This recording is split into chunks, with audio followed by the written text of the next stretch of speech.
कि तरावियां तो बगैर रोज़े हो सकते हैं? दसो मैं जरा है। बाकी अगर मौलाना साहब सानू कह दें कि 25 रोज़े रखने तो मेरा ख्याल असीं कहना जी लो जी 25 रोज़े हो गए, अगे 26 रोज़े ईद आ गई साडी। रमज़ान मुबारक दा चंद भी रात नूं अद्धी रात नूं चढ़िया। यार ये मौलाना साहब पता नहीं अल्लाह लोग किदां दे हैगे आ, उन्हां नूं फॉलो करदे आ, उन्हां दा दिल कवे ना तो कहण जी कल भी रोज़ा नहीं, परसों भी रोज़ा नहीं, चौथ भी रोज़ा नहीं, अगले महीने की इन्नी तरीक नूं रोज़ा, तो असीं लोगों ने कहना कारी साहब सही कह रहे हैं। करोड़ां रुपये तुहाडीਆਂ तनख्वाहां हैगियां किस वास्ते? साल दे विच सिर्फ 2 तुसीं फैसले करने हुंदे आ, छोटी ईद दा ते या वड्डी ईद दा फैसला। लो सज्जनों ते मित्रों, गल इदां वा कि माशाअल्लाह रमज़ान मुबारक ते आ गया। रमज़ान मुबारक दा चंद भी रात नूं अद्धी रात नूं चढ़िया। यार ये मौलाना साहब पता नहीं अल्लाह लोग किदां दे हैगे आ। ते मेरे नाल एहसन भी आ, अरसलान भी आ, ते नाल मुनीब भी आ। अच्छा गल ये है कि यार मैनू ये दसो कि ये जिहड़ा फैसला किया मौलाना साहब ने रात 10 बजे किद्दां चंद नज़र आ गया? 10 बजे नहीं किया, 10:30 बजे किया। 10 बजे कोई 15 मिनट ते ऐलान होया, ये किद्दां फैसला करता मौलाना ने?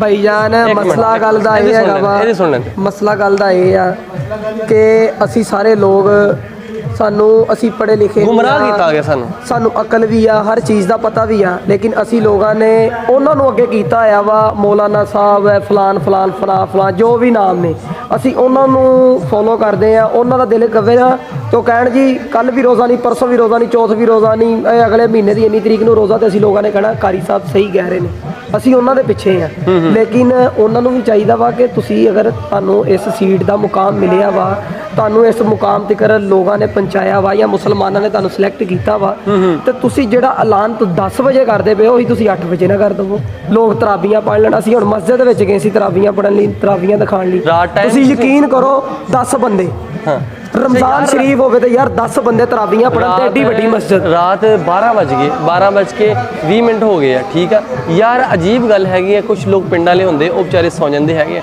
यार। तुसीं लखां रुपये तनख्वाह, करोड़ां रुपये तुहाडीਆਂ तनख्वाहां हैगियां किस वास्ते? साल दे विच सिर्फ 2 तुसीं फैसले करने होंदे आ, छोटी ईद दा ते या वड्डी ईद दा फैसला करना हुंदा, तुहाडे कोल ओह भी नहीं ठीक हुंदा। ते यार अरसलान तू दस ना, एक की ख्याल हैगा वा यार जिहड़ियां तनख्वाहां लैंदे फजूल दे तनख्वाहां नहीं लैंदे, किस काम आंदियां तनख्वाहां? थोड़ा सा डिसएग्री करूंगा तुम दोनों लोगों से। अच्छा जी। वजह ये है कि देखो उनके पास जब तक कोई शहादत नहीं होती वो अनाउंस नहीं करते, जिम्मेदारी होती है। यार शहादत ठीक है, वो 7 बजे भी शहादत आ सकती थी, 8 बजे भी आ सकती थी, रात 12 बजे मैं आपकी बात से इत्तेफाक करता हूँ। 1 मिनट अरसलान भाई, मैं आपकी बात पे इत्तेफाक करता हूँ। आप मुझे ये बताएं, अच्छा, एक मिनट। पिछली मरतबा उन्होंने ईद का ऐलान 1 बजे किया था, लोगों ने तराबियां पढ़ ली थी, ठीक है, लोगों ने सहरी का इंतजाम किया हुआ था, बराबर कर दिया ना। नहीं अब तुम कहाँ कह रहे हो वो शहादत नहीं। चल ठीक है यार, तू ठीक है। अच्छा मौलाना साहब एक मिनट मौलाना साहब इधर आए, मौलाना साहब इधर आए, एक मिनट मौलाना साहब इधर आए, एक मिनट आए यार। नहीं एक मिनट मौलाना साहब तुसीं ये दस्सिओ कि देखो जी ਜਿਹੜੇ मौलाना साहब रखे हुए ਅਸੀਂ ਉਹ पता नहीं की नाम है, अल्लाह ही जानता, हलाल कमेटी वाले ਜਿਹੜੇ ਹੈਗੇ ਆ ਉਹਨਾਂ ਦਾ ਕੀ ਸਾਲ 'ਚ ਸਿਰਫ ਤਨਖਾਹਾਂ ਲੈਣੀਆਂ ਨੇ? बिल्कुल सही गल करी, ठीक है, मैं तेरी इस गल तो अग्री है। सिर्फ साल 'ਚ तनख्वाहां लैके 2 फैसले करने होंगे आ, एक छोटी ईद एक वड्डी ईद का। उस तो इलावा करोड़ों रुपये तनख्वाहां उन्होंने दी जांदियां, फजूल च रोटियां खांदे आ, VIP कमरे लेंदे, गड्डियां लेंदे, सारा कुछ लेंदे आ, किहड़े खाते जांदे? कि उन्होंने इस गल दे तवज्जो नहीं है, इस गल दे तवज्जो देनी चाहिए कि साल बाद रमज़ान आंदा। हाँ, रमज़ान की उन्होंने अहमियत नहीं अपने दिल च रखी। बिल्कुल वो अपनी मर्जी नाल ही कर देंदे कि जो दिल करा ऐलान कर दिता। हाँ, जो दिल किया ईद कर दी।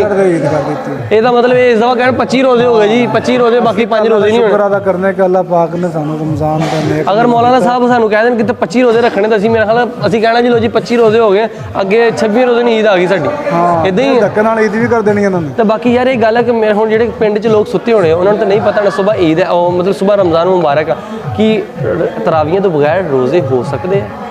दसो मैं जरा है। बाकी अज रोजे हो सकता, रोजे हो सकते, लेकिन मज़ा नहीं है, मज़ा नहीं है। कुरान पाक सुनना फर्ज है। बिल्कुल बिल्कुल इदां ही।